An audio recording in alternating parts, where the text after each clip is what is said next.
Hello Bobcat families, my name is Jennifer Brown and I teach 3rd grade here at Walnut Ridge Elementary. Tonight I will be reading chapters 8 and 9 from your One School One book titled Wish. Chapter 8. On Saturday, Howard was going to help me look for Wishbone, but first I had to go shopping with Bertha. I haven't been to Asheville in ages, she said, getting behind the wheel of Gus's old car. It started with a rumble, sending puffs of black smoke drifting out of the tailpipe and floating over the yard. As we wound our way down the mountain and onto the highway, Bertha chattered nonstop. She told me about the time she and Gus went camping and a baby bear got into their cooler and stole their hot dogs. Can you believe that, she said, a bear eating hot dogs? She talked about how much she hated snakes and how when a tiny brown garter snake got in the house once, she stayed with her friend Jonelle for nearly a week until Gus swore on the Bible it was gone. And she could hardly stop laughing long enough to tell me about the time some guy named Arthur Kruger got drunk and lost his false teeth at the church picnic. I didn't even want to think about where those teeth would turn up, she said, wiping her eyes. I didn't eat any more potato salad after that, that's for sure. Finally, I figured I'd have to interrupt her, so I did. But what about you and Mama? I asked. What do you mean? Tell me something about y'all. Oh, well, let's see now. I waited, watching her face, seeing her searching for just the right thing to tell me. When I was about 10, she said, so let's see, Carla would have been about 7. We spent the whole summer making yarn bracelets to sell so we could buy fish for an aquarium our uncle gave us. Yarn bracelets? I wonder how come Mama never showed me how to make yarn bracelets. Then, Bertha went on, this mean boy who lived across the street from us threw every one of those bracelets up into the hickory nut tree in our front yard. Way up in the branches so we couldn't get them down. She shook her head. Isn't that so mean? What did y'all do? Well, that's why I'm telling you this story, 'cause it's just so like Carla, she said. She stomped over to that boy and bit him on the hand so hard he hollered like his hand had been cut off with a butcher knife. Then he ran home crying while she hollered cuss words at him. Bertha chuckled. That girl had some kind of temper, she said. A temper? Maybe I didn't get my temper from Scrappy after all. Maybe I got my temper from my mama. I hesitated, but then I decided to just go for it. How come y'all stopped seeing each other? I asked, hoping maybe this time she'd give me a better answer than she had before. Bertha stared out at the road ahead. Well, you know, when we got to be teenagers, we were so busy with this, that, and other things. And then she just dropped out of high school, and the next thing I knew, she was hightailing it to Raleigh. But how come y'all never see each other? Bertha pressed her lips together and shot me a look out of the corner of her eye. It's kind of complicated, Charlie, she said. There it was again, another not so very good answer. So we drove on in silence until we got to Asheville. At the mall, I couldn't help but think about Jackie. She and I used to spend all day at the mall, wandering from store to store, trying on crop tops and miniskirts that we were never allowed to have. Picking out earrings we would buy if our ears were pierced, spritzing fancy perfume on each other from the samples at the cosmetics counter. Let's go to Sears and look for Sunday school dresses, Bertha said. So we shopped all morning, and by the time we headed back to Colby, I had 2 new dresses and a lavender cardigan sweater. Bertha thought one of the dresses might be too short for church, but she bought it anyway. When we got home, Howard was sitting in a lawn chair by the garden watching Gus doing some repairs to the fence. Hey there, Bertha called. Howard walked his up-down walk over to the car as I was getting my shopping bags out of the back seat. Hey, he said to Bertha. Then he turned to me and said, I drew a map. What for? To help us look for Wishbone. He took a piece of a folded up notebook paper out of his pocket to show me. I figured we could mark the places we look and it will help us keep track. I shrugged. Okay. Bertha reached for his shopping bags. I'll take these inside, she said. Then me and Howard headed off toward the road, peering into tangled shrubs and squinting into the dark woods along the way. Howard thought we should check the path where we had seen him yesterday. I bet he hangs out there a lot, he said. Maybe. I pushed some tall weeds aside and jumped over the shallow ditch that ran along the edge of the road. But Gus said he's liable to be anywhere, I added. We looked and looked, climbing over fallen trees and pushing through prickly vines. But after a while, we were hot and tired, and we hadn't seen one single sign of Wishbone. So Howard whipped out his map and a stubby pencil and marked the places we had looked, and we decided to call it a day. The next day, I marched into Sunday school in my new dress and plopped right down next to Audrey. I said, hey, but she acted like I was invisible. I guess she forgot I was part of her church family. First, we had to play that Bible detective game and Howard added to his collection of Bible books. I couldn't get over all the stuff he knew about the Bible. What was Moses' brother's name? How many times a day did ravens bring food to Elijah? Audrey waved her hand almost as much as Howard did, jangling her bracelets and going, I know, I know. After that, Miss Mackey told us we were going to decorate the bulletin board in the fellowship hall, and it would be called our Garden of Blessings. We'll be making a garden of flowers to show our many blessings, she said. Then she explained that we could make construction paper flowers and write one of our many blessings on each one. I confess I wasn't too clear exactly what she meant, but I followed everybody else and got colored paper and glue and scissors. I worked real slow, hoping I could see what somebody else was doing. Sure enough, Audrey finished her first flower, a big yellow daisy. Then she used a blue crayon to write on one of the petals, My Family.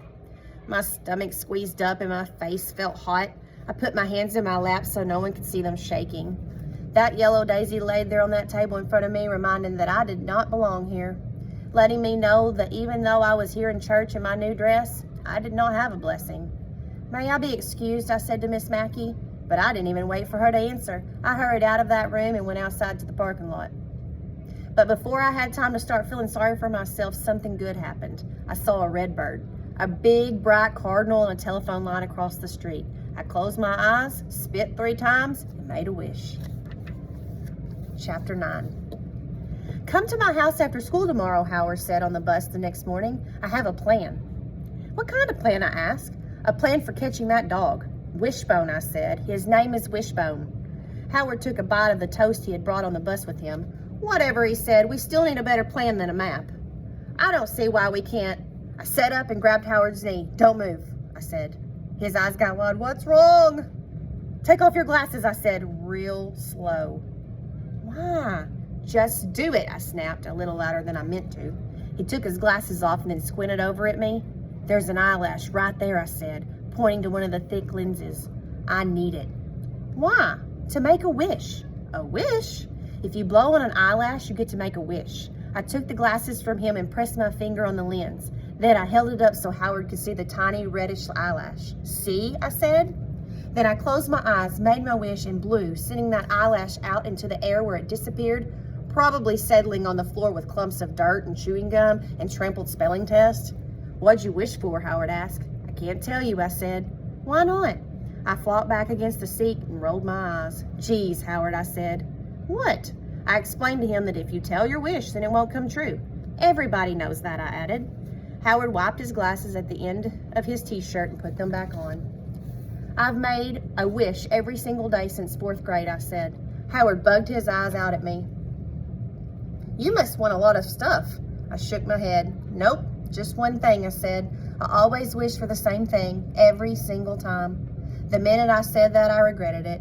I knew what he was going to say next, and sure enough, he did. Well, if you're making the same wish every time, it must not be coming true, he said. So what's the point? Seems kind of dumb to me. I felt my face turning red and that familiar feeling of anger starting to churn in my stomach. Because someday it will come true, I hollered, making a bunch of kids turn around in their seat and stare at me.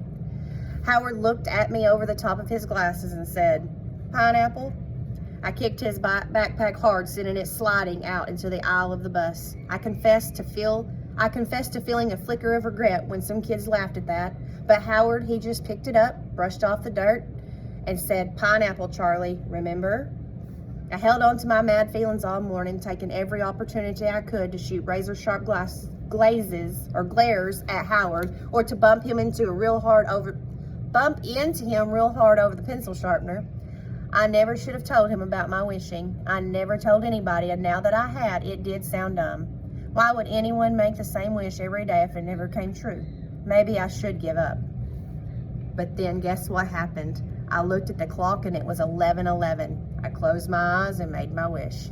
By the time I got home from school, my mad feelings about Howard were gone, and I was glad that he had a plan to catch Wishbone. When I told Bertha I was going to his house the next day, she was tickled pink. She kept telling me how good I was to be friends with Howard because other kids were so mean to him. Even in church, she said, can you believe that? I didn't tell her I sure could believe that, with the likes of Audrey Mitchell and that so-called church family. That afternoon, Howard dropped into the seat next to me and said, you can borrow my brother Lenny's bike. What for? So you can get home. Better than walking. He took a smashed bag of potato chips out of his backpack and emptied the crumbs into his mouth. I got a real good plan, he said, you know, for catching Wishbone. And wasn't that just like Howard to go right on wanting to help me after I'd kicked his backpack and been mean to him like I had yesterday? So when the bus stopped at his house, I followed him and Dwight across the weed-filled yard, up the rickety steps, past the ratty couch, and into the sad-looking house. When I stepped inside, I didn't know where to look first. A hamster cage on the coffee table, a drum set in the corner, stack of books and magazines lining the walls, some kind of tree planted in a rusty bucket by the window. The floor was littered with blankets and pillows and shoes and board games and plastic bowls with popcorn kernels and pretzel crumbs in the bottom. The walls were covered with crayon artwork on construction paper and school papers with gold star stickers and "nice job" written at the top. I could see that Mrs. Odom's rutabaga trick with Howard's brother Cotton wasn't working too good because there were lots of drawings with colored markers along the bottom of the walls. Howard stepped over the pillows and stuff and motioned me to follow him into the kitchen. "Mama," he said, "Charlie's here." Miss Odom turned from the sink and smiled the nicest smile. "Well, hey." She wiped her hands on her apron and put her arm around my shoulder and gave me a little squeeze. "Howard told me you're his backpack buddy at school," she said. "And how about that Wishbone dog?" Then she started going on about how Gus and Bertha were so happy to have me here in Colby with them and weren't the Blue Ridge Mountains heaven on earth. After that, she put a cake with pink and purple flowers in a cardboard box from the grocery store on the kitchen table and told us to have some. The next thing I knew, that little kitchen was filled with boys pushing and poking and grabbing at the cake. They didn't even use plates or forks or anything. Just cut a slice and ate it right there, dropping crumbs on the floor, and Miss Odom didn't seem to mind one bit. The oldest boy was Burl. The only dark-haired one, loud talking and friendly-faced with a shadow of a mustache over his lip. Next was Lenny, in the grease-stained t-shirt. His freckled arms were long and skinny, and he kept punching Dwight and elbowing Burl. Next came Howard and Dwight, who were only a year or two apart and could have passed for twins, except Howard wore glasses and that up-down walk. And the youngest was Cotton, dirty-faced and sticky-fingered, legs all covered in scrapes and bruises and Band-Aids. Mrs. Odom gave us water in paper cups and made the rounds kissing and hugging each one of those boys. It didn't take a genius to know that Bertha had been right about the Odoms and their good hearts. I don't know why, but I felt shy and out of place in there with the noise and energy bouncing around and the sheer goodness clinging to the walls of that house. Howard and I sat on the couch on the porch, and he told me about his plan to catch Wishbone. He had it all written down in a notebook and even had pictures drawn with colored pencils. "You think it'll work?" I asked. "Sure." Howard closed his notebook and hugged it to his chest. Then we sat in silence, watching Lenny and Cotton filling a plastic bucket with rocks and dragging it to the side of the yard where they were building some kind of wall. Dwight rode his bike around and around the yard, stirring up clouds of red dust while Burl hollered at him to stop because he was trying to change the oil in his truck. Then me and Howard decided to look for Wishbone some more, so we spent the rest of the afternoon tromping through the woods and wandering up and down the side of the road, but we finally gave up. By the time we got back to Howard's house, Miss Odom was telling everybody to wash up for supper. "Stay and have supper with us, Charlie," she said. Before I could say anything, Miss Odom added, "I'll call Bertha and see if it's okay with her." Mr. Odom's driving a load of lumber over to Charlotte, so you can sit right here in his chair.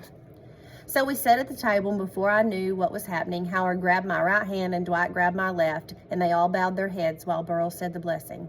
He thanked the Lord for nearly everything under the sun, including the deviled eggs on his plate in front of him. Then everybody said amen and dove into that food like they hadn't eaten in a week. Mrs. Odom kept jumping up to get more pork chops and pour more milk, and it seemed like she couldn't walk by one of those boys without patting their shoulders or kissing the tops of their heads. I tried to imagine taking Howard to my house back in Raleigh. So quiet and dark, my school papers would not be taped on the wall, and Mama would not kiss me on the top of the head. There wouldn't be any cake with pink and purple flowers. If Howard stayed for supper, he and I would eat pork and beans or potato chips or a bologna sandwich in front of the TV, and nobody would say the blessing. When it was time for me to leave, I thanked Mrs. Odom, climbed on Lenny's bike, and set off for home. As I pedaled up the road, I turned and glanced back at the Odom's house. I remembered that first day on the school bus when I had seen it, and thought it was so sad looking. Then I pictured all those boys in that little kitchen getting loved on by their mama, and that house didn't look one bit sad anymore. I hope you enjoyed reading with me tonight. Enjoy the rest of the book.